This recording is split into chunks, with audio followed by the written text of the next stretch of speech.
Hey, welcome to 2 Cents episode 74, folks. It's December 4th, 2016. I got a couple friends with birthdays out there. I hit them up on Facebook. Didn't hit me back. That's kind of like my life. But this is live on Dr. Dollar Reviews news show where we talk about all things, sometimes comic books, always movies, tech. I'm obsessed with Hollywood. This is the Showbiz Show. I'm Brian Gillis. You can follow me on Twitter at that. It's BRYONGILLIS. And now you can spell the email, brian@dollarreviews.net. Send me your thoughts. You got a news tip, you got something important, let us know. Let me know. You usually want to say, hey, feel better. Anything. I'd love to read it. We could read it on air. I'm here with Stephen Mominex. And you can find me at S_MTX. And, yeah, how you all doing? Well, they can't answer that. They don't can't really answer speak that. to us. Tweet it Not back at really. me. Yeah. Yeah. So before we start this show, I want to talk about what we left off last week. In a quick moment, I forgot two of the most important things.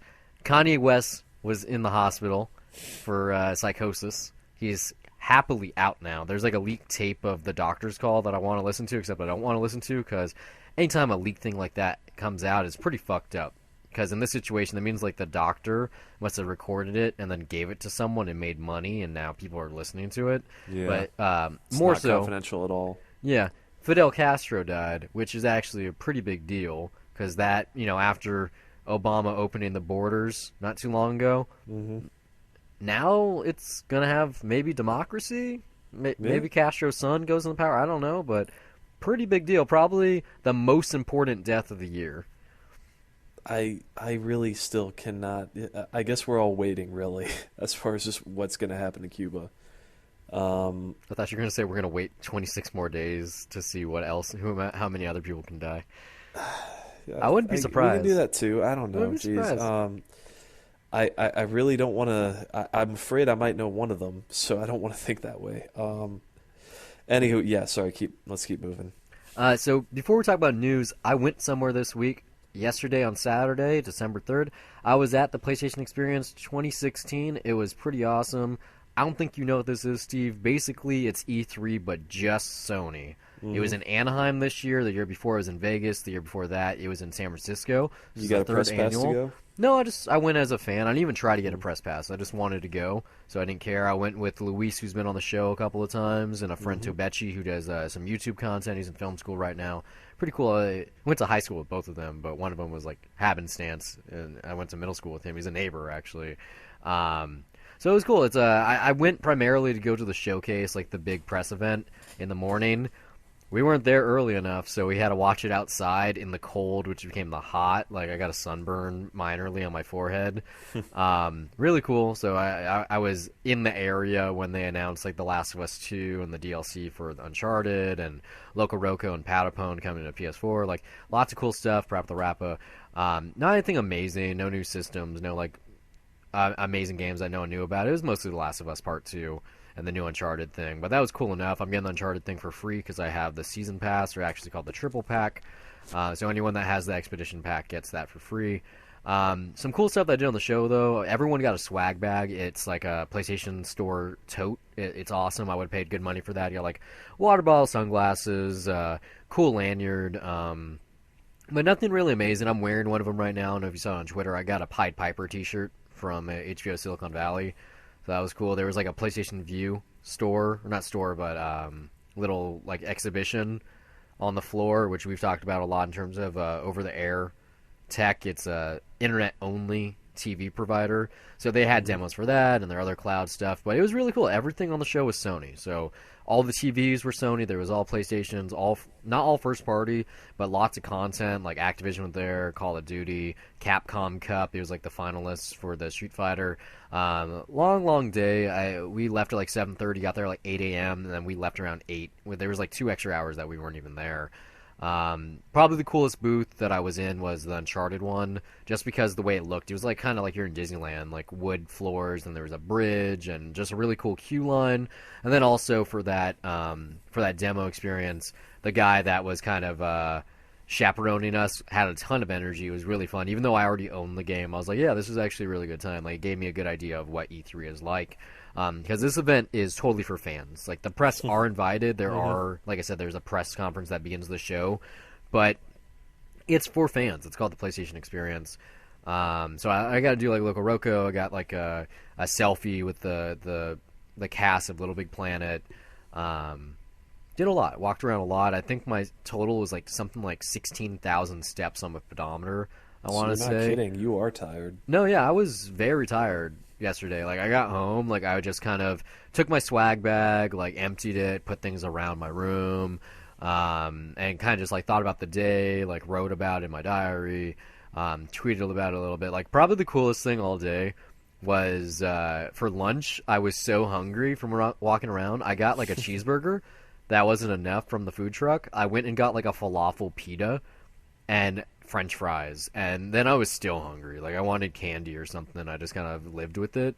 But that was during the Last of Us Part 2 panel, so I got to like watch that in the area with the food trucks. It was really fun. In terms of the show, I did actually get to ask questions about something that I was already going to report on. So kind of big this week, Annapurna Pictures. They're getting into the video game publishing department with an interactive arm, so it's Annapurna Interactive. I saw some people there from Annapurna, and I asked them about it. Or actually, to be more direct, I talked to people at Giant Sparrow about Annapurna and what that relationship was like. They only said great things. They said they totally are supporting them. But this is a big deal. The game on hand, the one that I was at the booth for, is What Remains of Edith Finch. It's a PS4 exclusive. It's coming out soon. It looked really cool. I can post some pictures on the Dollar Reviews Twitter, maybe. But yeah, I was very happy. Like I felt like, oh, I'm actually doing real reporting now. Kind of, well, you weren't here for that one, but kind of the same way for Long Beach Comic Con. I was like, yeah, look, I did something. I did a thing. It's like if I went with the press pass, I would have took a mic or a camera and like. Well, do you know tried to anything about what interviews. it is, or if it's linked to anything else from Annapurna Pictures? If No, it's that's linked to a not this. movie? This is No? a video game that was already coming out, and Annapurna jumped in to distribute Help it it, finish, basically. yeah. Yeah, like they're providing a little bit of money. They're going to get money back, but their name's on it. They're also doing like a mobile game. Wouldn't be surprised though if in the near future maybe they do VR content. Maybe it's like just a tie-in game or something. But it seems like they're trying to escape from just the indie area and go bigger, especially with video games since they are, this is the year of them, especially at the movies. And there's going to be more on that in a second. But really good show. I had a $60 2-day pass. I converted that to a single day for $45. Just the swag I got for entering in, I would price at about $25. Lots of stuff to experience. I played this game called 3-on-3 Freestyle, which was tons of fun. It was kind of like NBA Street meets like NBA Jam, but like every character is different. So we played that. This game called Just Beats and Shapes, which is like crazy hard, but we were playing 4 players at once. I did a VR thing called Zing, which made me feel VR sick because it was like a walking simulator and I was jumping all over the place. I told the guy, I was like, Psh, I have one of these. I'll put it on myself. He's like, okay, thanks. And then shortly after that, I was like, I should probably take this thing off. And I was like, no, let me keep on doing it. Let me keep on doing it. And after a certain point, I was like, yeah, I'm not buying this game. It's going to make me throw up. Like, it felt the most VR sick I had in about a month. That's how, I mean, this game's not finished. It was a demo, basically. But yeah, really, really fun show. Anyone that's listening out there, if you are a PlayStation fan, if the next one is in your area, I wouldn't be surprised. Maybe it's like going to be in Houston or something. It seems like they want to move it to one big metropolitan every year so everyone can do it. Maybe it'll be New York or Chicago. Lots and lots of fun. Get to see everything. So I got to use the PS4 Pro on a Sony 4K TV with HDR. Not crazy pretty. Like, I'm not going to just shit you. Like, it didn't look that much more impressive than what I already have. And I was sitting at the perfect distance on a couch in front of like a 70-inch screen. So if you really, really have a boner for 4K and you have the TV, get the PS4 Pro. But if you don't, I know I'm now not going to buy the PS4 Pro and a 4K for quite some time. It just, like, even being around it for that short period of time, I was like, it's kind of like what you say, Steve. It's like, it's kind of the same thing. What's the big idea? Like, it really wasn't that impressive. But good show, good stuff. Probably the cooler thing that happened throughout the day. People were scanning my badge through RFID, and they all had Sony Xperia Z5s. So I made the same joke like at least 5 times. I would take my phone. I was like, hey, look, we have the same phone. And, that's not something that happens to me. This is the show, though. Let's talk about some news. This first one is kind of sad. I think it was about a month and a half ago. We were talking about Kevin Smith rebooting Buckaroo Banzai as a TV show with MGM. That's not happening. The creators are suing them. It's an illegal battle. So Kevin Smith has dropped out. But in good news, Yoga Hosers is on Netflix now, and as you pointed out, too late also. Yeah, that one's the important one, you guys. Watch Yoga that one. Hosers is a little important. Yeah, I mean, if you're bored and you want to watch something, fine. It's not bad. I if mean, you got but a 12-year-old daughter, I'm just saying, a lot of people should see Too Late. I'll watch it before it's too Yeah. late. Hey, you guys can watch Yoga You got Hosers, what, though. 26 days to get to it? Something like that. 20, Yeah. 27. You can watch Yoga Hosers and then you listen to our episode. We got that. You can hear more about our content in a minute. This is the teasers, like I said. So that's the first one. This one's way bigger. Talking about Netflix. They finally joined Amazon Prime and YouTube Red in allowing users to download content. Only certain content is supported thus far, most notably Netflix originals, so the Marvel content, Beasts of No Nations, House of Cards. You can download that on your iPad or your phone. You go on your plane, you can watch it. You don't have to buy the Wi-Fi on the plane or something like that. It seems like it's a little too late for me though. This should have happened months ago. Like as soon as Amazon Prime came out, it was available. I mean, it's just like it's there now, and it's like, all right, it's fine, whatever. It's one of those things where we just expected it to happen, and now we got it. But still, the fact that's not all the content, because I mean, you said this a while back. Amazon has more content than Netflix, Way more. and you can download everything. Yeah. So I don't know if Amazon just has more servers, but Well, that's the thing though. Netflix uses Amazon servers. Really? It's the craziest thing, right? They pay Amazon to host their content, and yet they host less content than Amazon. And it kind of makes sense as Amazon doesn't have to pay their own fees because they own the servers. They pay the electricity bill, which Netflix Yeah. probably pays threefold just in what the server hosting is. plus Amazon is a lot more to content or they have more to monitor than just video content. They Yeah. have the internet, basically. Yeah. And it's crazy. It's like Netflix. They announced that Luke Cage season 2 is happening. I looked at that. I was like, why? No one talked about that show. I stopped watching it. I don't know. I think it just got more. It seemed like more of a niche thing. I guess the views evidently had to be good enough, but Not maybe really. they just know exactly who their audience for that is, and It's it's like not this a week- wide demographic. This same week, they also announced that Sense8 is getting a holiday special and a second season, and no one really watched that either. Like I know No, a lot of people watch Sense8 and flip for it. It's been what, a year now? I've talked to a lot of people about this, and I've definitely talked about it on the show.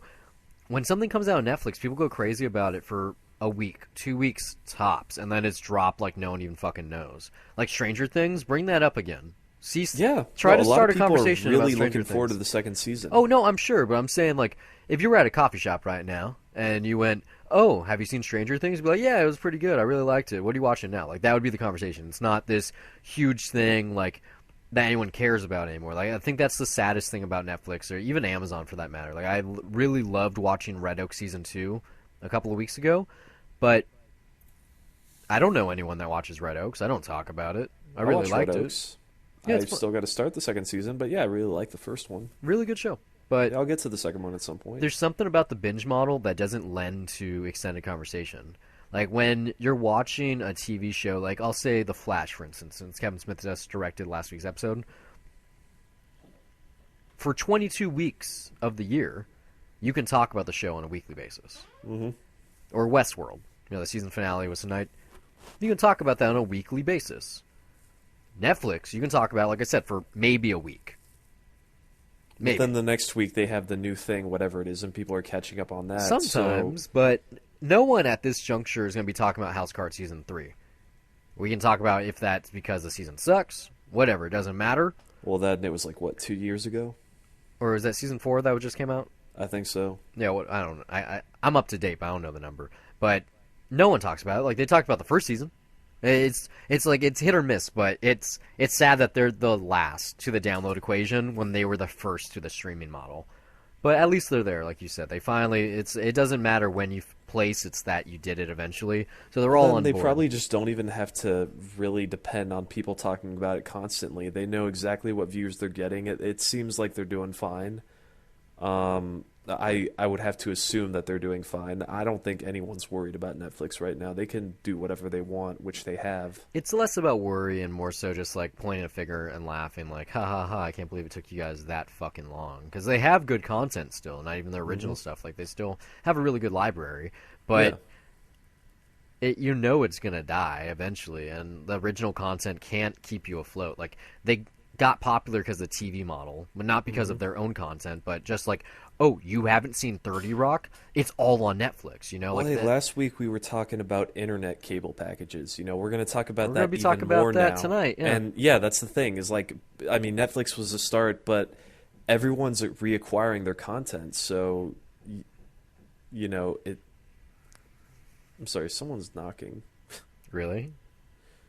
You Yeah. don't have a sign outside that says, "Hey, I'm recording a podcast." You should go answer it. Let's see what it is. No, it's fine. He's like, He's not home. They're not knocking. They're in my hallway and there's knocking. It's not my door. Oh, Like I'm right by my door, but I was like, I felt it against my wall because I got my foot pressed up against the wall right now, so it was kind of weird. just some people making out in your hallway. Yeah, but I mean, no, like Netflix is not going to be the same monster. I don't think it is the same monster that it was. Like I think they already peaked as far as their streaming content. Oh, they totally peaked. I mean, Yeah. they have the Defenders coming out, and it's cool that like Captain America: Civil War is on there, and Zootopia, and you know, Jungle Book. Jungle Book. Like, yeah, they got really good stuff, but so like Yeah, that's not gonna. I don't I'm think happy there's. with Amazon. You know, I don't even have Netflix, but you know, if you do, Too Late's on there. You should totally watch it. Just saying. Like I said, this is the teasers. This is just there's gonna be like 2 more things that kind of just give you an idea what the show is. That way you can stay around. This was probably the coolest thing I read all week. Billy D. Williams is finally gonna get his due and transition from Harvey Dent to Two-Face in the Lego Batman movie. So happy about that. So happy. Like, if you guys aren't aware, in Tim Burton's 1989 Batman film, Billy D. Williams, Lando Calrissian, played Harvey Dent, and the dream was, oh, in a couple of years, a couple of movies, we'll make him Two-Face. And instead, Joel Schumacher was like, nah, fuck that. We're going to get Tommy Lee Jones. That's what's going to happen instead. Good movie. Still like that portrayal. But they're finally doing it. How cool. It's like, it's like almost 20 years later. No, It's like, yeah, more yeah, than sure, almost technically 30 it's years cool. later, actually. I mean, technically, it's cool. For me, you know, it's a comedy first, so it's obviously going to be one of those fun, self-referential things. I think. I mean, If you've seen the obviously. trailers, they're already talking about the other Batman movies. So, no, yeah, 100%. Yeah, I've not seen those yet, but I'm not surprised. Yeah, no, sure, it's cool. I don't know. I'm not that excited, but it really is coming, isn't it? Yeah, I want to Like, say pretty it's soon. February. Like, I'm going to go. Like, Oh man, I would like to go for a midnight for that, but I do want to see it with kids. As weird as that sounds. Like, no. I saw the Lego Movie with kids, Yeah. and that was actually a family movie, which was it was a Saturday night movie around like 5 o'clock that was packed, and it was kids that were having fun and not being obnoxious. So Like, I don't that wanna, was a good family movie experience. I don't want to have my Batman versus Superman experience. First off, that's a bad movie, so it couldn't have been good anyway. But I don't want that kind of theater going where everyone's very serious, like not necessarily excited, but serious. I want to see it with a group of people, like maybe like go to Downtown Disney type of thing, where everyone's in the moment, like, oh my god, it's a Lego Batman movie, it's here. Like, I want to feel the excitement more so than I did with Suicide Squad and Batman vs Superman. Like I said, like both of those, even though I was dressed up, I couldn't feel it. The crowd wasn't with me. And I saw Suicide Squad twice, and they weren't with me both times. Just wasn't there. But there's more down the DC pipeline. Warner Brothers has dated Aquaman. It's coming to 3D and IMAX October 5th, 2018. So this is only going to be a little bit less than a year from Justice League. Pretty cool, especially since Big the Flash. shocker there. That's 3D and IMAX though. Yeah, but this is just a relief considering the Flash is still in turnaround. Like they don't have a director. You know, Still like, though, October. I'm okay with Like that. that's interesting. This is James Wan. It's supposed to be kind of like not spooky, but a little scary because it's him bringing like what's Is actually underwater to screen. Like it's I not don't going to know. be Is it a supposed SWAT. to be more horror based? Because I Not don't know. Like I horror. know that James Wan does that, and that he specializes in spooky stuff, but he also has the action chops. It's from like Furious 7. there's So been lots of things that he said. It's like, yes, there's going to be some swashbuckling action. It's clearly a superhero film. It's going to be an action movie, but I think like there's going to be what does some he bring to it? That's him. some depths distinctly? of the ocean stuff. He's talked about that. He's like he said at Comic-Con this year, he was really excited about being able to bring that version of Atlantis to the screen because, yeah, like deep sea ocean at night is scary. Like you kind of get a little bit Yeah. in Finding Nemo, but there's nothing friendly about that. Even if the guy can't fucking talk to fish, like I hope there are some spooky stuff. I hope it kind of starts off October in a cool, like spooky fun kind of way. Like not Tim Burton, like ha ha ha, look how goth it is, but in kind of challenging the idea of what the like supernatural blockbuster could be, or not supernatural, but um I don't know, scary natural. I don't Well, know but the this correct is term. another thing where I just question. I mean, we're literally getting blockbusters every month now, and Yeah. I mean, is that just going to cause more of a burnout? I don't know. Like, we'll see with time, but I mean, yeah, I don't know. October seems kind of strange to me. It's okay. I mean, talking about Strange, that came out a month ago. Like that's October. No, that's November, Was that? Oh yeah, that was and November. it It was was the early same weekend November. as Thor 2, so it's nothing new. Yeah, November's just as weird as October is just as weird as December. Like it doesn't November matter is. anymore. I mean, November tends to get two blockbusters. It's been like that for a long time. Well, Thanksgiving is one of the biggest That's movie part theater of the reason days. why. You know, Yeah. Christmas is one of the biggest ones. Like Justice League is coming out in December. You know, hmm like they're making that. November. Is it? It's my birthday, It's your remember? birthday. Yeah. Yeah, November. I wouldn't be surprised if a superhero movie comes out in December at some point. Like try to challenge Star Wars type of thing. Because Star Wars didn't always used to be a Christmas movie, but now it is. Yeah, and I don't know. I mean, Rogue One does not seem like a movie you take to the whole family to see. You know, Yeah, it doesn't seem like Grandma wants to see it. Hey, take the whole family to see the Star Wars Holiday Special. And if you're too Yeah. afraid, we watch it for you. Jet to Cinema. Check it out. Hey, no, seriously. I mean, everyone loves what's her face, B. Arthur. Come on, No, your grandmother loves B. Arthur. Come on, you know you want to watch it with I them. doubt my grandmother loves B. Fun Arthur. for the whole family. Maybe your great grandma. Everyone's dead great grandma loves B. Arthur. Everyone does love Nintendo though, and this holiday season has proved it. Between the NES Classic Edition, that $100 3DS, the Switch coming out in a couple of months now, and there's a big update in terms of the relationship with Universal Studios. A while ago, we talked about, or the whole internet talked about, oh yeah, Japan's Universal is going to get Nintendo content. Not just them, Hollywood and Orlando are too. So there's going to be dedicated Nintendo sections, probably rides, attractions, Mario, Yoshi, you name it, available for pictures. This is really cool, especially because for the longest time, years now, I've been talking about how Nintendo is going to go into the shitter. I still think if the Switch is a failure, they will. But, you know, I helped some guests today, like, try to purchase some Nintendo content, and I could see just the joy in their face, and it's not serious. You know, I talked about at the beginning of the show about PlayStation.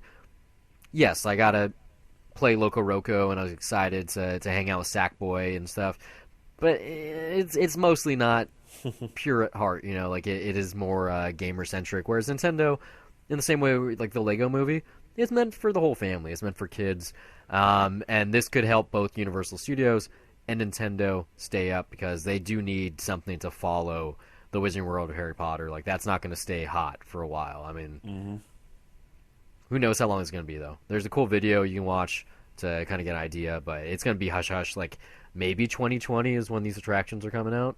And by then, like, who knows? Maybe Nintendo isn't even making video games proper anymore. It's just gonna be it's gonna be on PlayStation. You'll be able to play Pokemon, which is possible.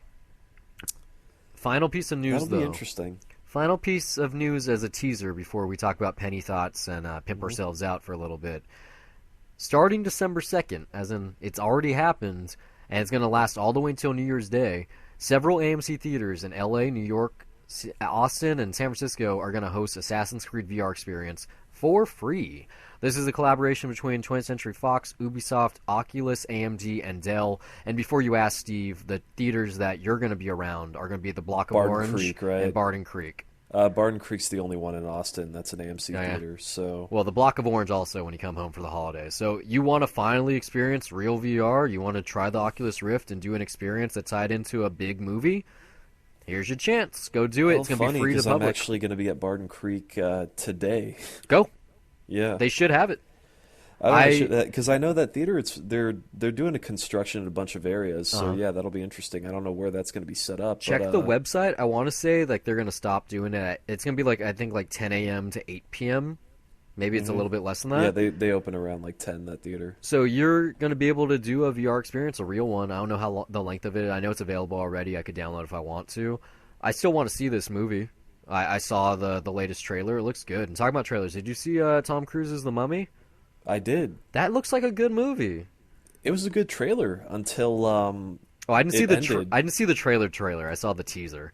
So maybe I should watch the real thing before I praise it. But Oh they yeah, no, like it's a good trailer until it becomes a trailer, if that makes sense. That makes sense. But yeah, like the setup for it tonally, like really fucking interesting. You want to know what it is, and then it just kind of cuts like a more generic trailer, and it seems weird, but I'm interested.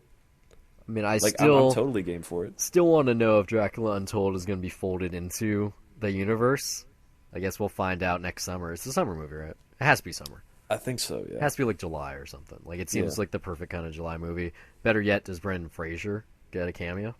that's not gonna happen. I hope it happens. It won't happen. Talking about Brendan Fraser, I'm bringing him up in a second here. This is Penny Thoughts. This is the original 2 cents closing segment, and then it went to dollar views, and now it's back here because we never do dollar views because you guys don't pay us. Please tell me you watched Furry Vengeance. I saw something else. So yeah, this is where we talk about movies, video games, music, etc. that we've been exploring since last week. And the first one that I did is on Netflix.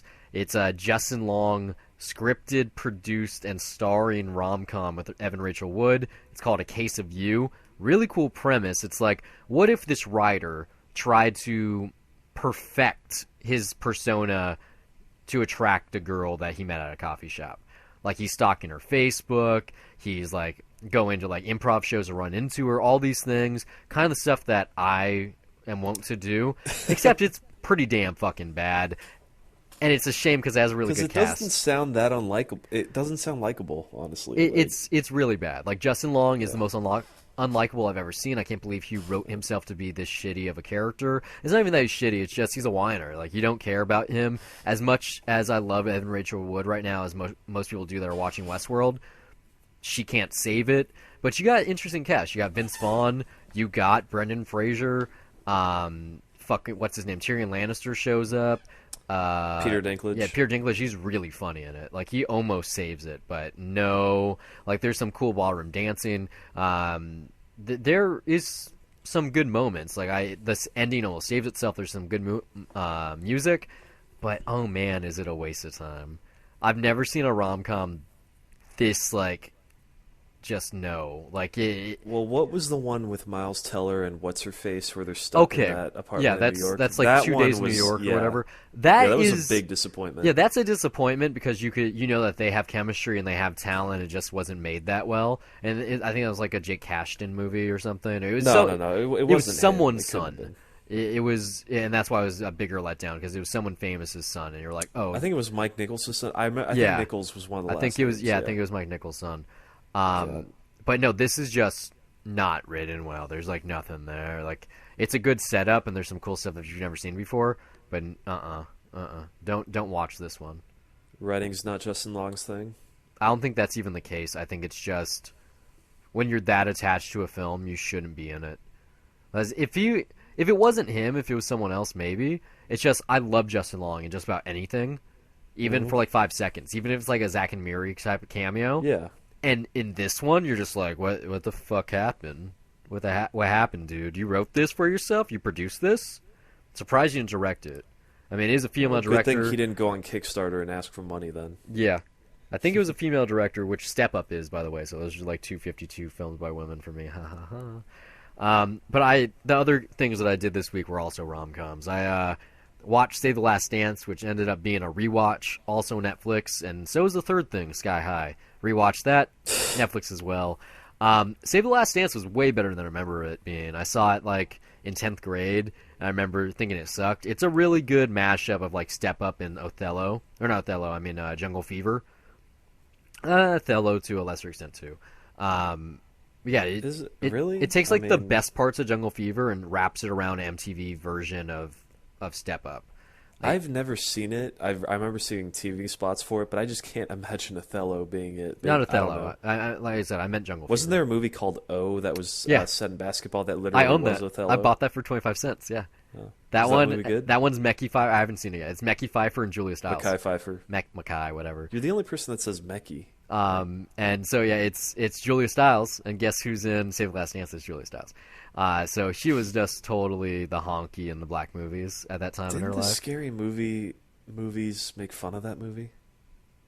Like one of the shitty PG-13 ones. I want to say they did it. Maybe, I don't know.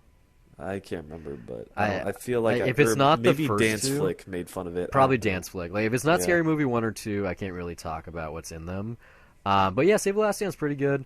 Not the best cast. I don't know the guy. Like they're all good. I mean, people if they watch it nowadays would be like really impressed because what's her name from Scandal's in it?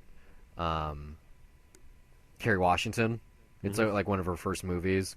And it's a pretty good like urban film, especially for white people.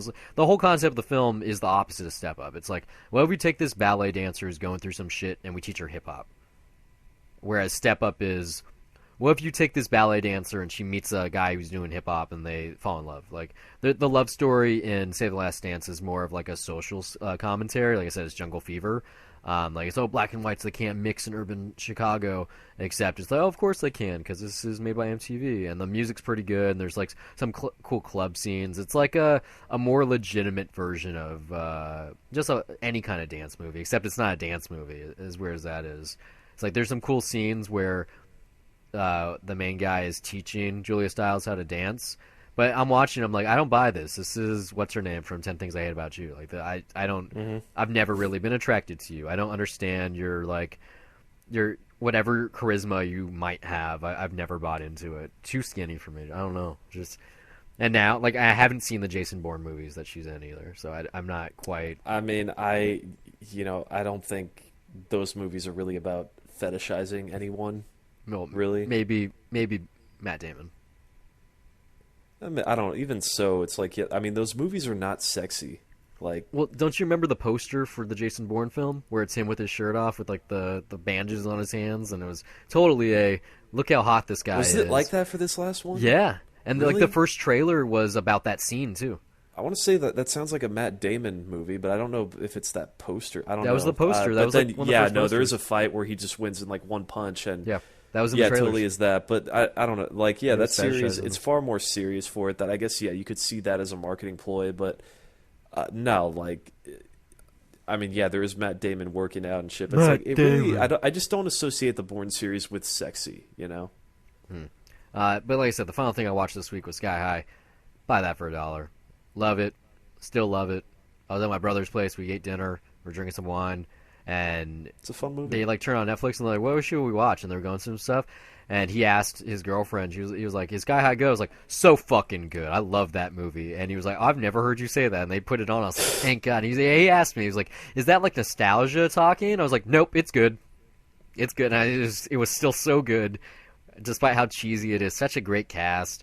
Across the board, good music. I love like the covers of 80s songs because it feels like an 80s high school movie, except it's trying a little too hard because it's Disney. I stand by what I said on this show weeks and weeks and weeks ago now. One of the better movies that Disney's ever made involving superheroes.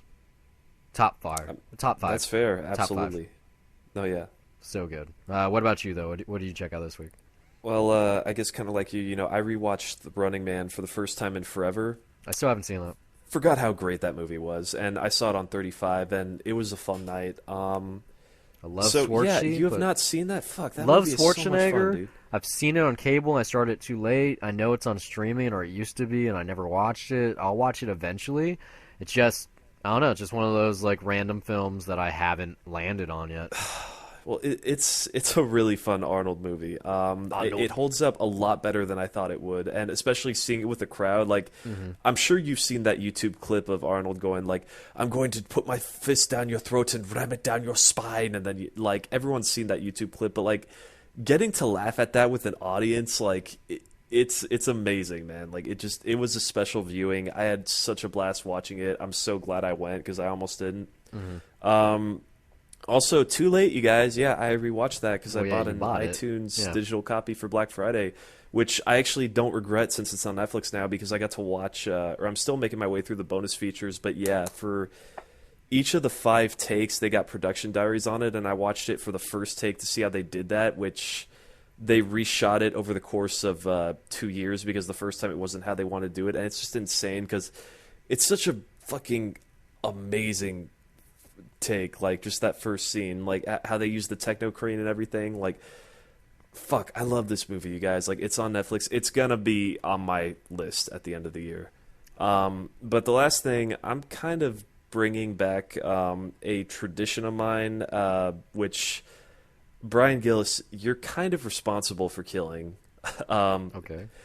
Yeah, no. What happened was basically once you turned me on to getting a Letterboxd account, I just became so much more aware of what my viewing activity was because I'm literally just seeing it right in front of me, and so I sort of let some traditions die or just tried to rewatch fewer things. And even this year, I'm rewatching or just I'm seeing less movies than I did last year, and I'm trying to focus on doing other stuff. So there are healthy benefits to that. But what I used to do before I got a Letterboxd account was that one of my Christmas traditions would be I'd always watch Bond movies. Oh yeah, you watched not Diamonds Are Forever. You watched was it? Which one did you see? I watched Diamonds Are Forever and did? Live and Let Die. Okay. Yeah, I kind of just felt like starting with the 70s ones, which are like really fucking weird. Those are like it's like the Bond era where they're kind of like the Schumacher Batman films where Yeah. some So of them over are the like top. Batman and Robin that people think are fucking terrible, and the other ones are absolutely weird. What are But you the- kind of enjoy them like regardless. Like What are Diamonds the Are Bond Forever. girls' names in Diamonds Are Forever? It's so outlandish. God damn it! It's like a lot Tiffany of Case. Yeah. no. There's someone else. It's like a but then lot of there's a vagina girl like joke that- is from that movie, like No, Pussy Galore. there's a girl that shows up named Plenty O'Toole. There you go. Yeah. She's not in it for that long, but yeah, Diamonds Forever. Is she the black like, one? No. Oh, Bambi and Thumper. There you talking go, about? Bambi and Yeah. Thumper. That's so It fucking is weird. such a weird movie, man. The best thing about that film, in my opinion, is the opening song, and not because the song is good, but because It Kanye is a good sampled song. it so well. And on that horrible date 2 weeks ago, that tanked so bad for me at karaoke at that bar, I did Diamonds by Kanye, and I fucking crushed it. This one guy was so ecstatic. He came, like, during my set, he was actually, I was like, throw the diamonds up if you're feeling it. Like, he was, and then as soon as I finished, he was like, oh, my man, you were so amazing. I was, like, kind of down my luck because, the girl wasn't talking to me and shit. But I was like, no, I was like, being so modest. I was like, I was okay. I was doing, he's like, no, you fucking slayed it, man. And we were talking Kanye for, like, a good couple of minutes. So, yeah, peace be with you, Kanye. My diamonds are up right now. Favorite CD. Yeah, but Diamonds Are Forever is fucking weird. Live and Let Die, also really weird. Kind of. Living that probably the best James Bond theme. I don't know. I mean, it's a great song, absolutely, but it's the yeah, that only movie's song. a bit more boring than I remember, though. To be honest, It's- like it's really weird, just the jump, just how much cheaper the Bond films got since they were the same director too, and they went back to shooting on cheaper film stock. And I mean, granted, it's the blaxploitation Bond, but such a weird fucking movie. And like, I am gonna get to Man with the Golden Gun next because I have the Blu-ray right in front of me, and I tried starting to watch it before I had stuff to do and I had to shut it down. But yeah, the pre-title sequence for that movie still very memorable. Just some really strange, trippy like production design in there, and like I remember it being like one of the weaker ones. But yeah, just that I don't know, that movie is kind of iconic, even just with the villain, and there's just something about that title that like really just catches your attention. The Man with the Golden Gun, But it's Believe it or not, I haven't seen about half the James Bond films. oh no, you've told me. Have I? Yeah, Yeah. that was a thing on the very beginning of Dollar Views too. Like David was the same way. He's watched every James Bond movie multiple times. It's why one of our reviews was Skyfall. You're like, oh, Like- well, I'll finally go see a James Bond movie with you. But no, I haven't seen about half of them. Like for me, it's always been like a comforting thing. Like usually for Christmas, is that okay? Bond movies tend to come out in November, but when I really got into the series, like these were like the first DVDs I was collecting, and then around that same time, I don't know if Spike TV still does this, but they were airing them like right at Thanksgiving. They would have them like going on for 24 hours in order, and I would try watching as many as I could. Yeah, they probably sold you something like that. Yeah, Or maybe and that it's was on like while Epix I was now, collecting or- them. So a bunch of them I saw them that way. commercials and everything, which was frustrating. But yeah, and like also I got 007 Nightfire that fucking Christmas. Like I was insanely into James Bond at a certain point. I had Agent Underfire for the Xbox. That's what I had. I had James Bond I on my also Game had that Boy. one. Yeah, no, but like Nightfire was the first PS2 game that I got. Because I got a PS2 for Christmas, and then that was the game that was in my stocking, and then I got Agent Underfire on my own with my own money because it was one of the PS2 greatest hits games, so it was cheaper.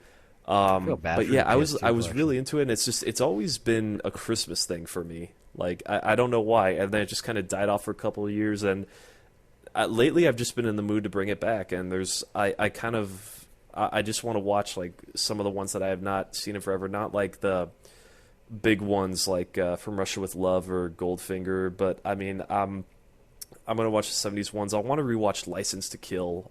When you do Moonraker, let me know.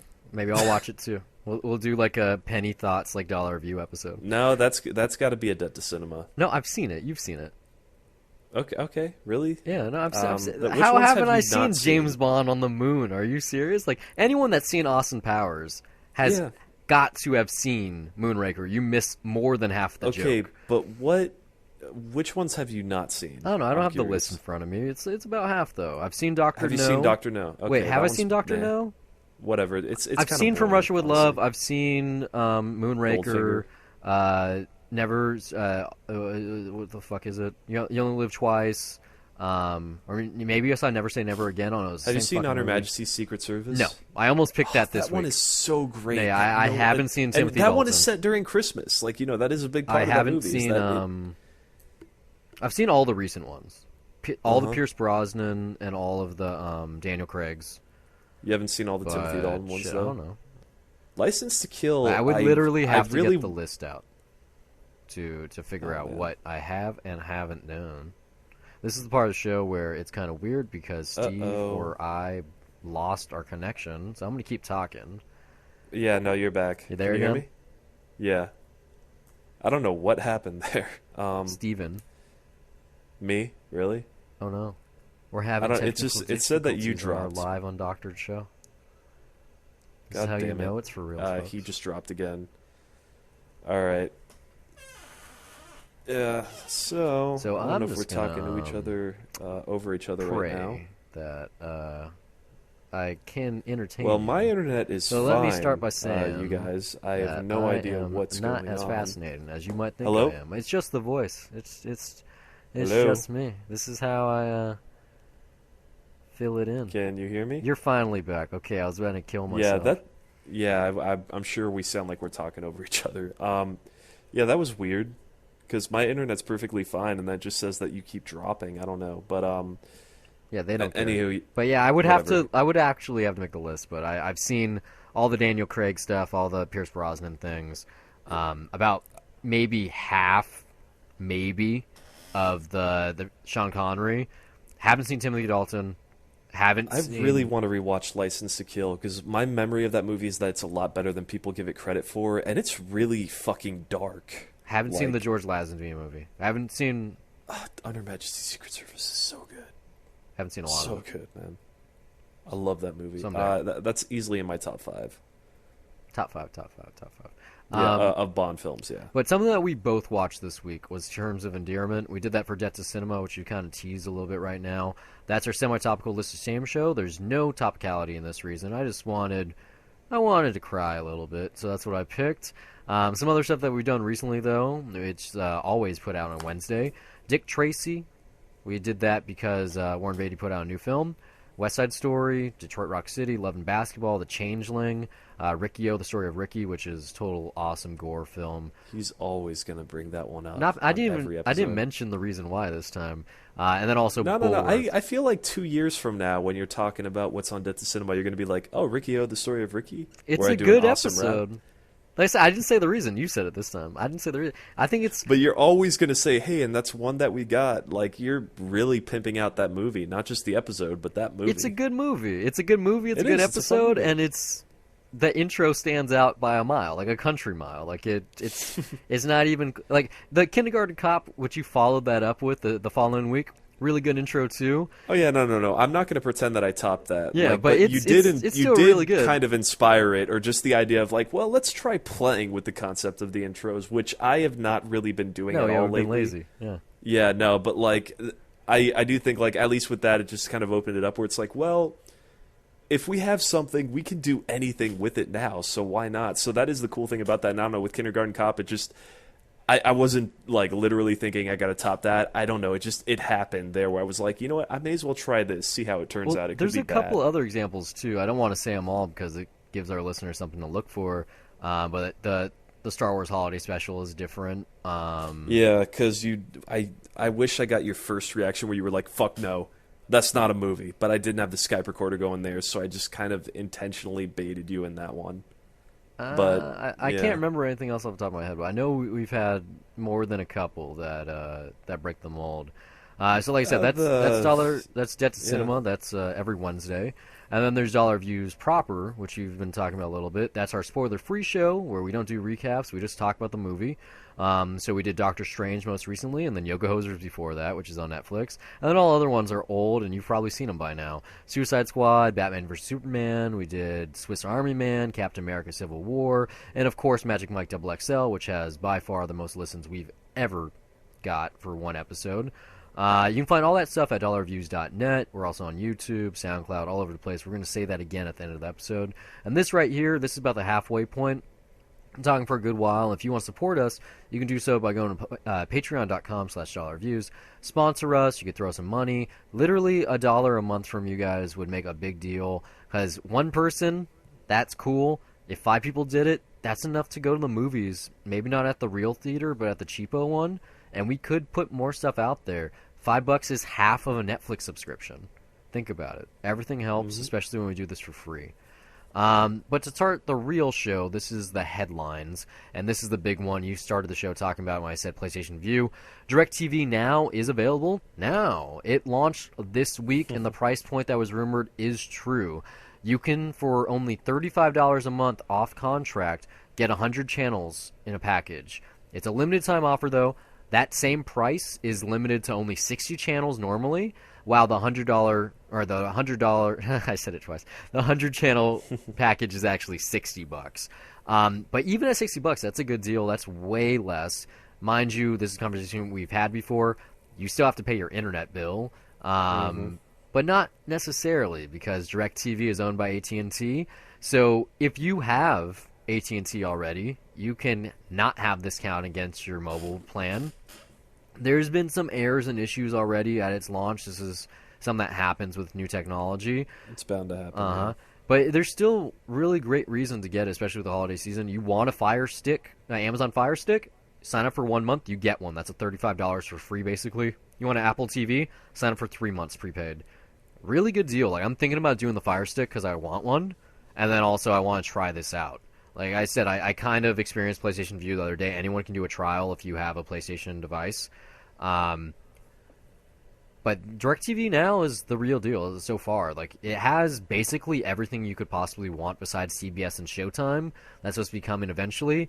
Something else it lacks, though, is a cloud DVR, which only PlayStation Vue has currently. But Dish's Sling is going to be offering in beta in the sometime near future, but only on Roku boxes, which is kind of weird. And you also can't pause live content, which is kind of like one of the best things about having a DVR anyway. Yeah. That is kind of weird. It's a little weird. Like, it just started, and it's not even like real yet. Like, the upgrades will happen over time. I mean, it's a huge shift as far as killing cable. It's probably their goal now. I mean, DirecTV was never cable. Yeah, no, we've talked about it constantly. I mean, it's happening. It has to happen. It's so weird though, because DirecTV Now isn't considered like the next step of DirecTV. It's the appification of it. Like, so AT&T has AT&T Uverse, DirecTV, and DirecTV Now. They have 3 different versions of the same thing, basically. And you can watch it on their phones, on their internet, on their cable, or the satellite. Like, it's really weird. But the proof is in the pudding in terms of the Time Warner partnership. Already, if you have DirecTV Now, if you want HBO or Cinemax, you can add them for only $5 a piece, which is crazy because they're typically $15. Like, matter of fact, HBO and Cinemax were also added to Amazon Prime channels this week, and they cost $15. Well, which is basically the same as HBO now. yeah, well, HBO's 15, Cinemax is 9. That's a fair price point. So just For to one of them, to but put I this, mean, the other one is just literally the same thing as HBO now. well, I'm just saying though, like, no, that's fair. Like, Cinemax is even more fair, even though there's like nothing there. I guess. Maybe Skinemax. Is Skinemax on Amazon? That should be something I research. But yeah, Amazon Prime channels. They got the servers for it. So Amazon Prime's channels has everything now. You can get Starz, Showtime, HBO, and Cinemax without having a contract. So if you want premium content, they got it. Plus their original shit. Plus they might be in sports like we talked about last week. So if anyone can break into this idea, I think it's them more so than AT&T, PlayStation, and Dish Network. Like, they have a better setup because you're probably already an Amazon member. If you have their account, if you have Prime, you already have access to their content. And this is just to add it on. Like, I think that they're going to add a like Amazon Prime Pro level. Like, instead of $100 a year, maybe it costs $200. And you get all of the Prime channels, plus the sports, plus the this, plus like 1-day shipping. Like, they step it up another level, like it's Prime Plus or something. I think that's going to come in the next 6 months. I have just a really strong feeling with over-the-top services coming out, with people trying to kill cable or like cord cutters going big time. I don't see a reason for it not to happen. I would get it. Like, not right now, but like in the next 6 months. By then, I should be promoted at work. I should be making more money. I'm probably going to move out of my parents' house once again. nice. You know, like, I'm not going to actually have satellite the way that I do now. I wouldn't want to do DirecTV now, even though that's a great price point. $35 a month is really great, but that's only for right now, and it is only really great if you actually have AT&T, and I have T-Mobile. So it's super scary, though. I read this thing on The Verge, like this concept of free streaming. It's actually called zero-rated data, and I'm guilty of loving it on T-Mobile, but it's like with AT&T's vertical integration, it's really due for criticism. Like, they go really deep into it because the way that they see it, and I think I'm going to steal this, is like, at what point do internet service providers basically, are they converting internet into basic cable? Like, why don't they just offer the premium add-ons, you know? With AT&T, if you have DirecTV now, it doesn't count against your data. You can stream it anywhere. You can already watch it. Like, my brother, he has AT&T and DirecTV. The only way to get an unlimited AT&T bundle for data on your phone is if you are a DirecTV subscriber. So they're already trying to get you to buy into the vertical integration to get this one thing. I wouldn't be surprised if they gave them like, oh, we'll take $10 off your phone bill if you join DirecTV now. And then why wouldn't you want to watch that? If you're not at home, you can watch it anyway. Like, they're probably going to do it. Like, downloading... In the long run, yeah, you could see that going there. Yeah. Like, downloading Netflix is a stopgap for using data. You know, like we were talking about earlier, you can go on the plane and watch it without having to use your phone service. Like, you're on Wi-Fi at home, download it, watch it on the train. But why can't it just be unlimited, period? Why do you need the DirecTV package? Why does, like, on T-Mobile, the way it works with the binge on, you get free streaming, but it can't go above 480p. It's maxed out there.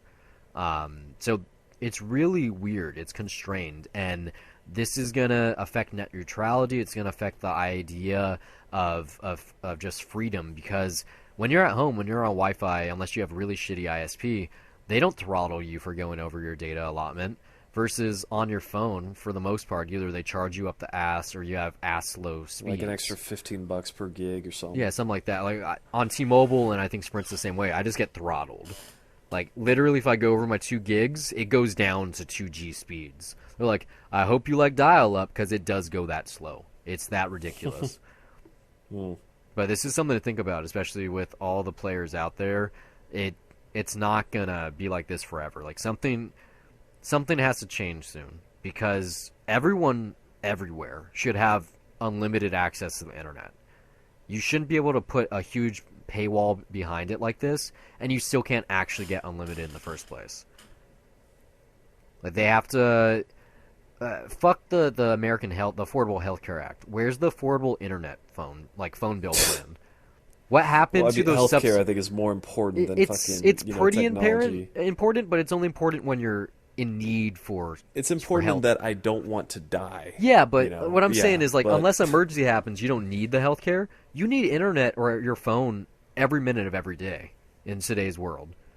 Like even as a student, you can't do it. I'm talking about college. I'm talking about like middle school at this point, probably. right now, like you need access to email and stuff. Not Like, even yeah, email. I'm just that's saying a like given. Wikipedia. Like there should be a thing that if you're on Wikipedia, it doesn't count against your data. Like you should be able to research on Wikipedia for free, even if you don't have a data plan. Like that is a resource. It's something that you should always have at this point. I'm not talking about access to Google directly, just Wikipedia. And part of that should be your taxes go to keep that up.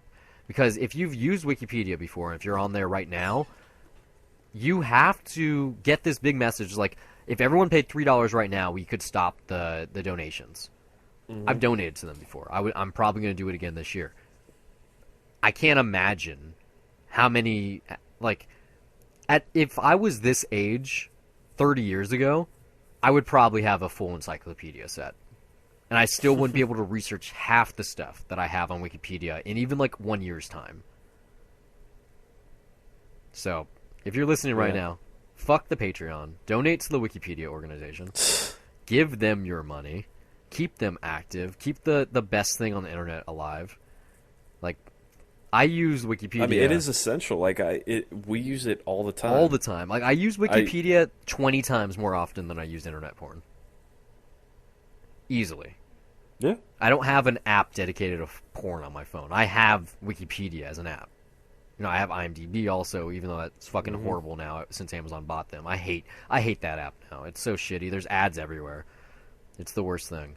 The website too. The website's like fucking ad bags. Like it's horrible. It's funny. That's why I'm the worst person to have this conversation with because like I leave my phone at home actually now most of the time. Because you don't pay for data. Well, no, like that too. Like I can find Wi-Fi anywhere, so I'm fine. I don't really need data, but like, yeah, I've said it before. I disconnect myself like more and more and more. So I'm definitely the worst person to like introduce that point. But yeah, like there is definitely a reliance on tech just for. I mean, especially if you're a college student, like, or just for business in general. Like, yeah, I'm gonna have to pay for data at some point when I do work that is far more essential. That just email is more important to my day-to-day activity. I mean, like, arguably, I should be more active on Twitter, but then I don't know. Like, at this point right now, like, it doesn't You can use seem Twitter like I through really need it. text messages. Set it up. You can. The number is 40404. You can get Yeah, but then, certain. like, what do I... That's the thing. Do I want to get texted every time that someone tweets something? you like, can- I'm comfortable just going on Twitter every once in a while to see You can what get to it catch set up on. that way, but what you can do is just if you want to tweet something, you text it to that number and it tweets it for you. And if anyone like retweets you or likes your tweet or anything like that or tweets at you, you get a text message. So when I first got when I started Twitter in 2009, that's how I did it. And I still use it to that way to an Yeah, extent. but does it have the character limit on your text, though? Like, how You does just that know. account for that? You just know, like it's 140. So if you tweet enough, you have a good idea of how long a tweet can be. And if you're real anal, you can count them. But then again, I don't know. Yeah, see, for me and my lifestyle, though, like technology-wise, I don't think I necessarily need it. I mean, I've gotten by fine without certain things that I feel like I'm more appreciative of just having them rather than deeming them essential to my day-to-day life. But that's just me. Even So, still, Wikipedia should be free. Yeah, no, pretty essential. And you like, guys should I charge still us use for a it. fucking laptop. Like, I still go on my computer every day. I use that shit all the time. Can you imagine if you had to pay to use Wikipedia? Like literally, like there was a paywall behind it. It's like That would be you've insane, read yeah. 5 articles today. An Either annual subscription yeah, to Wikipedia. it's like either Yeah. you need to edit a wiki for the rest of the day's usage, or you have to buy the weekly pass. And that would fuck everything up. Not really though. Edit a wiki just to use it? I mean, come on. There's no ads on Wikipedia. It's there. No one's paid to add content. It's all by the users. That's how a wiki works. And yet, no one ever pays for it. No one ever donates. It's so rare. It's so rare for people on the internet to donate. Like, think about how many people out there that are protesting Trump use Wikipedia and what percentage of them have donated. It's probably a 1%. That's the true 1%. And they've probably like donated hundreds, maybe thousands. Yeah. Yeah. Yeah. Like when I donate, I donate like $5. Like this year, I'll probably donate 10. Like it doesn't matter how much you do. Like even it's just like our Patreon. Like even $1 literally helps because if 1 in 100 people donate and they only donate $1, just the American population alone is $3 million, and that's enough. Mm-hmm. So, do your civic duty. Do something smart. Jumping back to movies though, you remember the screening room earlier this year? It was like March.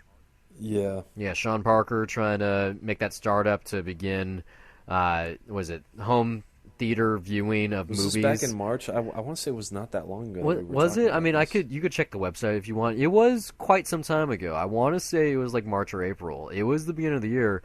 Time goes by fast, though. Yeah, but that started lots of conversations in Hollywood, not just between us, but in terms of the big players. So much so, Universal and Warner Brothers are reportedly in talks with theater chains about shortening the exhibition window. It's currently like 3-4 months. They're looking to make it 1 month. So the plan here is kind of similar to how the screening room would have worked. Basically, the film comes out a month later. They offer it on a home video for as high as $50 a watch or to buy flat out. And the exhibitors are going to get a cut. So Edwards, AMC, well, those are really the only two players in town outside of Pacific Theaters. They're going to get a percentage. Who knows how that's going to work? But this is going to differ from the screening room because the way that was, it was like a single box, and that was the only way to buy it. This is going to be to all streaming video on demand. So iTunes, Amazon, Google Play, Netflix, maybe even, all of them are going to have the video, and that way you can watch it. Like, you're like, I don't want to see that one in theaters. I'll stay at home. And then you do like a pay-per-view, and you invite like 6-7 people over. They all pay $5, and then it's like, oh, it's $50. That's not so bad. But I'm curious though, what theater chains are they talking to? Is that reported at all? No. The what's reported is Universal and Warner Brothers are talking to them, and I would guess maybe it's just NATO as a them. But they could do like a singular. If they got AMC on board, that's all they would need because they're now the biggest theater chain on the planet. They own almost everything.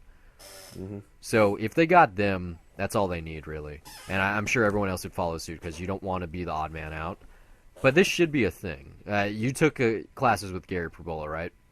Yeah. He had this thing, and I loved it when he said it to me like 5 years ago now, where he said, we should be at a point when you go to the movie and you loved it, you can buy the DVD right there next to the popcorn. Yeah, he talked about that. It should be a thing. It should have always been a thing. As soon as digital video was active, why not? Why do you put a time gap? If you love the movie, you want the poster, you want the T-shirt, you want the hat. Why can't you buy it right then? Why, especially if you've already paid the money, they already got their top dollar. Like they kind of have it now. Like you can get the super ticket for certain things where you buy this movie opening weekend, and then you get a digital copy of the prequel. Or at the very least, gives you like a discount for seeing it in the theater or something when it like comes that. out. Something like yeah. Assassin's Creed we were talking about earlier, the VR. If you buy the Ezio collection for PS4, Xbox One, you get a free ticket for the Assassin's Creed movie. Like there are versions of this when you buy the DVD. I will stuff say like that. though, on general principle, like buying the DVD on the spot, I don't necessarily agree with that because then that just makes the theatrical experience kind of pointless. No, that's not what I'm saying. Like sorta, but not really. It's more having a way like maybe some discount or some to get it, yes, but like to get it on the spot, then it just kind of negates the whole thing. No, really. I'm not. I'm saying like I think so. you got Yeah, out that would be of the point. movie, kind of like when you're at Disneyland and you're done and you look at the picture of your that was taken on the ride, and you can buy it if you want. It's gonna be the same thing. It's like you had a good time. You want to remember how good your time was? Buy it right now. That has to be a thing. Like if this happens, if it seems very, very different because you're talking about a memory, whereas like it's just hey, rebuy some you love, which you can after a while. The theatrical experience is a memory, though. Yeah, so keep your ticket stub or get a Letterboxd account. That's what those are for. Or buy the movie. You know, like they have it already where on iTunes or PlayStation or Xbox, you can buy the movie. You can pre-order it. You just got out of your movie. Oh, I want to get that when I get home. You pre-order it, and then it downloads as soon as it's available. They have the ability to let you download it the same day. maybe they could limit this functionality to people that have already bought it. Like, say they went to the theater, there's a way to validate that through the AMC app or whatever. But why not? Like, it's a souvenir. It's no more crazy than paying $50 to rent it a month after it came out. Like, I think that's more asinine. That one's really insane. I think like, it's I crazy. wouldn't do that, and it only would be worth it if you had a bunch of people over. But honestly, how many people are going to have that? I mean, very few people have the host movie nights anymore. Most people just watch stuff at home alone. It's a weird option. Like, the only reason it exists is because they're trying to come up with a way to get back into the home video market. Because with the advent of Netflix and Amazon and Hulu and all the other streaming services, no one really buys movies anymore, especially not physical media. So they're out there printing these... Except for me. Maybe, but not Buying even. Green Room and Sing Street, even though they're up there on Amazon and Netflix. But the point is, it's like making the DVDs and the Blu-rays and the HD Blu-ray or the ultra high-def Blu-rays... HD. That costs money to print. It costs money to ship those, and then they don't get all the money back because the retailer has to get a percentage. And so if they do something like this, which is a digital first means, they're going to get a lot of money. That's why it's 50. Like, if it's 50, iTunes is probably going to take like 40% or wherever they get. And they're still getting way more money than they should. Mm-hmm. Yeah. The theater's not stealing it. No one's stealing it. They're going to get most of that money back. And so they're just trying to keep their studios afloat, which is crazy because this is Universal and Warner Brothers. They're in the top 3 every year with Disney. So, I don't really understand the point, but who knows? Maybe later this year we'll hear more about it. Yeah. I don't think it's out of the realm of plausibility. I mean, I don't know, like, what it's like right now just going to a regular theater, because I really don't do that anymore, honestly. Like, just as far as, like, how everything's marketed, because I'm in a very niche area, as you love to point out from time to time, so I don't know. Like, yeah, I mean, the box office numbers are there, but I just don't know if people are really enjoying going out to the theater that much anymore to begin with, so, yeah, I see this going that way. I mean, I haven't been to a real theater, like a true theater experience since I saw The Nice Guys. Like, every time I go now, I go to the Cinemark by my house with the reclining seats, and part of that deal with the stadium seating is that they took out, like, 30 or 40% of the seats that used to be in those auditoriums. So there's so many places like that it's where they're weird. Just putting down, like, lounges now, and, like, you can get alcohol, and it's like, that just seems like that's almost every theater now. Well, you can't get alcohol at this one, but it's weird. Even in a packed like, house. I can't remember even when was for the last midnight. time I went to a theater that doesn't have alcohol. Well, you're in Texas. No, I mean, like, even when I left California, they started serving alcohol almost everywhere. I've been to 1 or 2 with them, but I haven't. Most of the theaters I go to, I haven't seen it.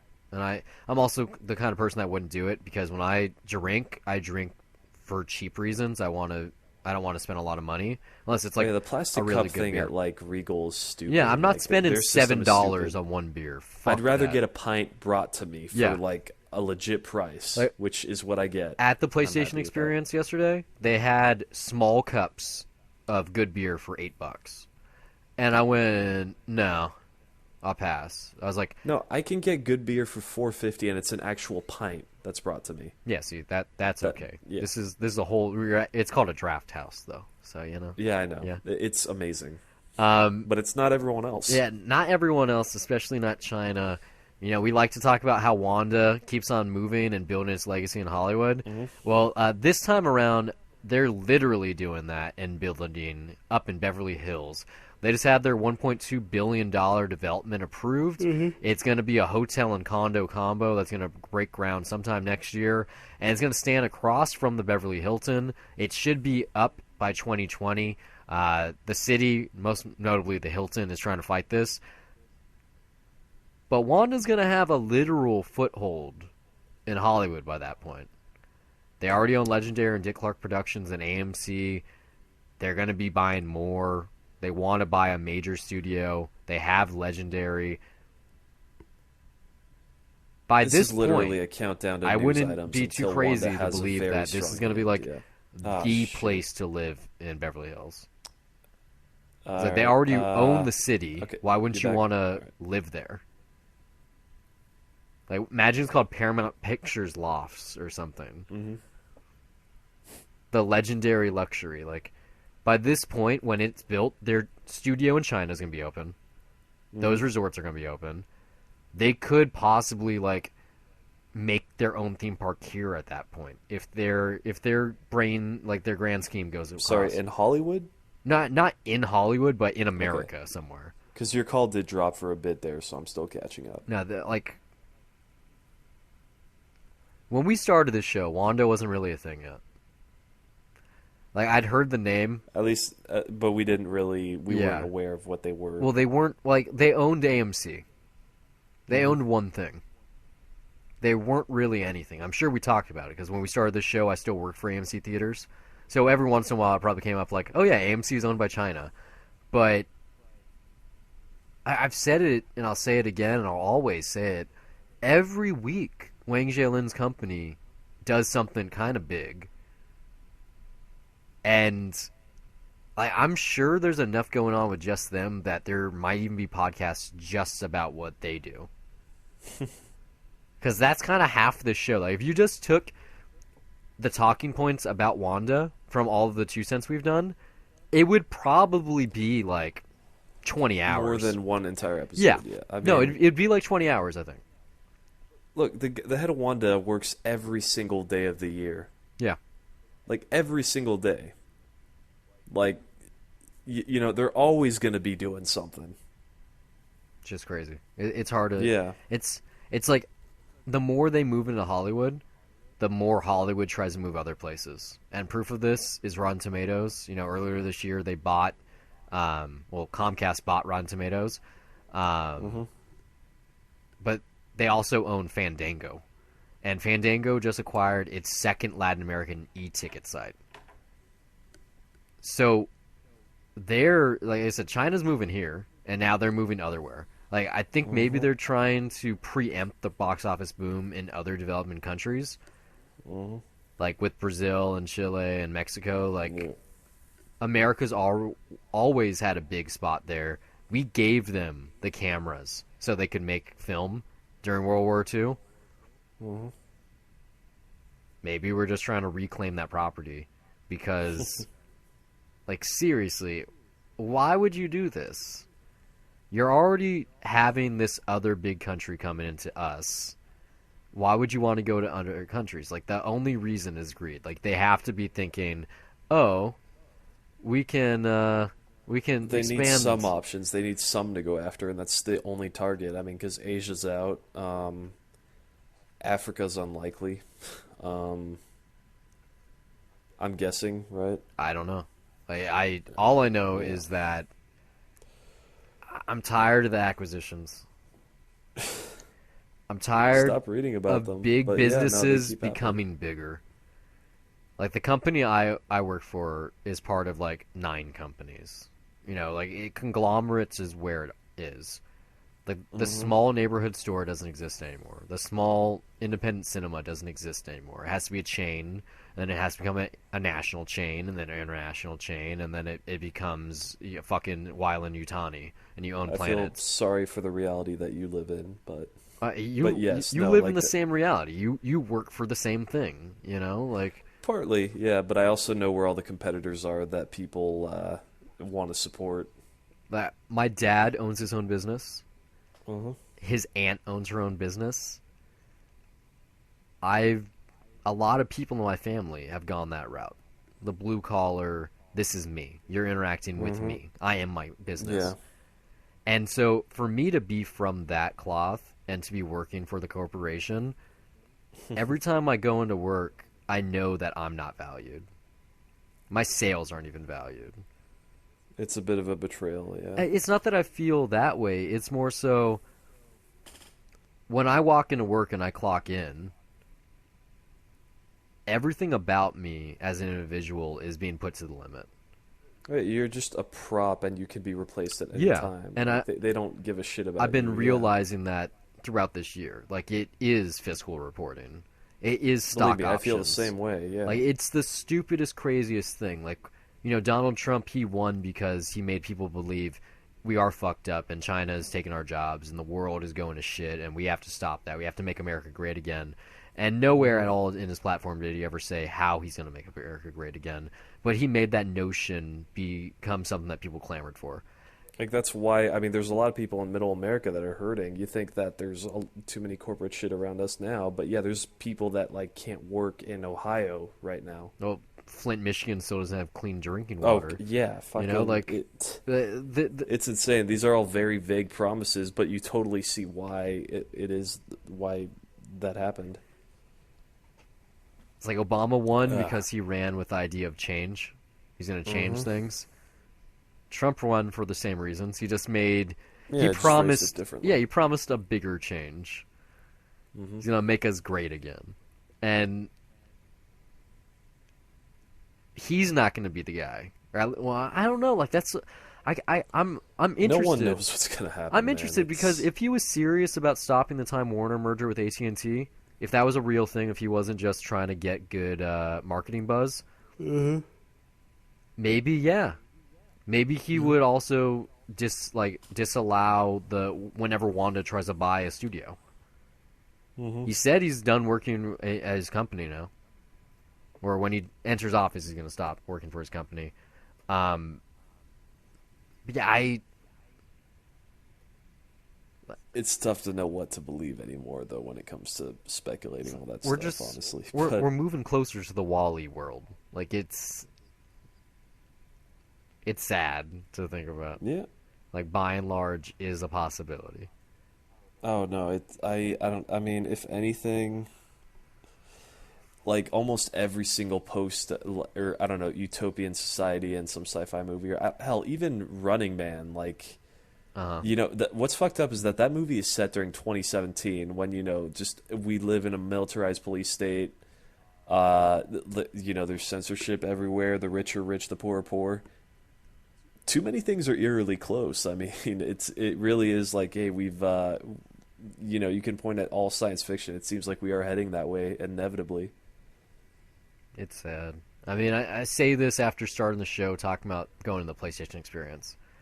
An expo thrown by PlayStation for gamers, which is owned by Sony, which is a Yeah. digital company that not only makes consumer electronics such as TVs and video game systems, but also cameras and camcorders and microphones and audio equipment. They make it all, and not only do they do that, they make the content between their music production facilities and the audio software that they make and the computers, but then also, you know, the movie studios they have and the digital goods and their marketplace. Like they are the epitome of vertical integration.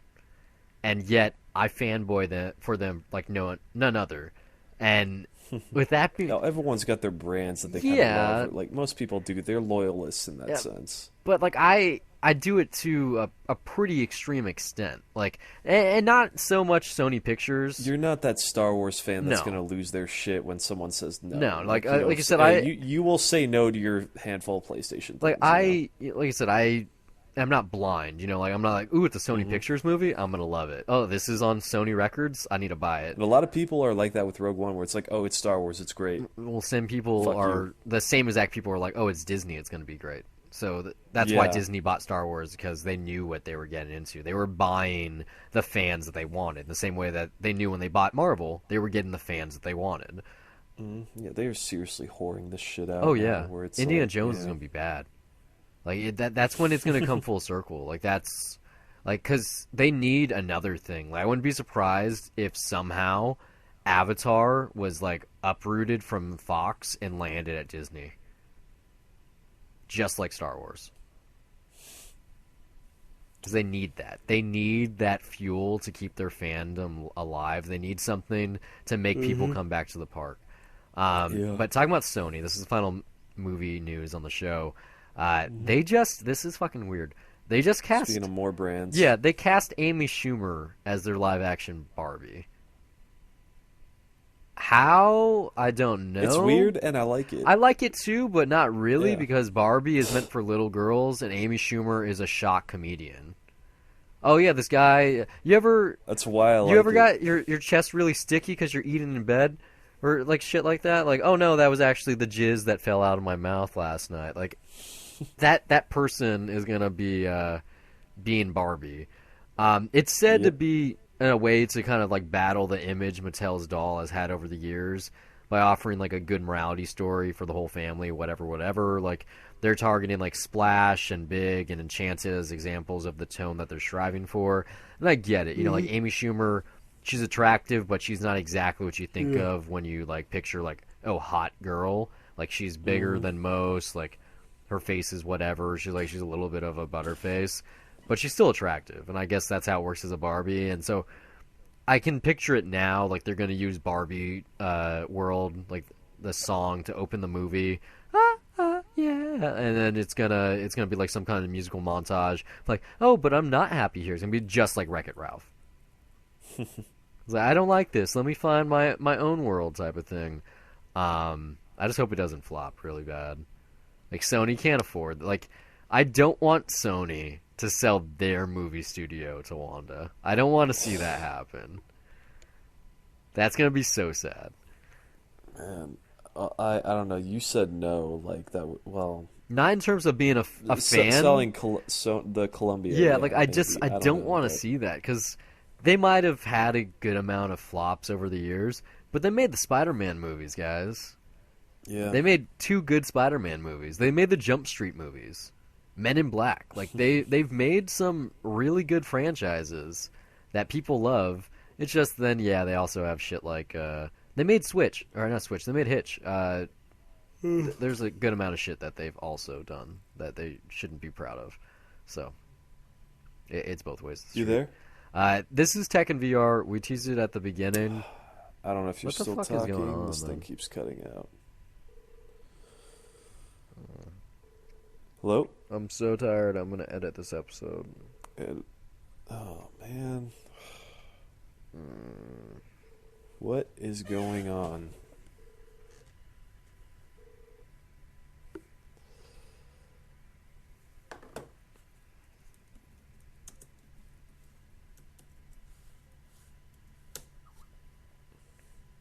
Hello?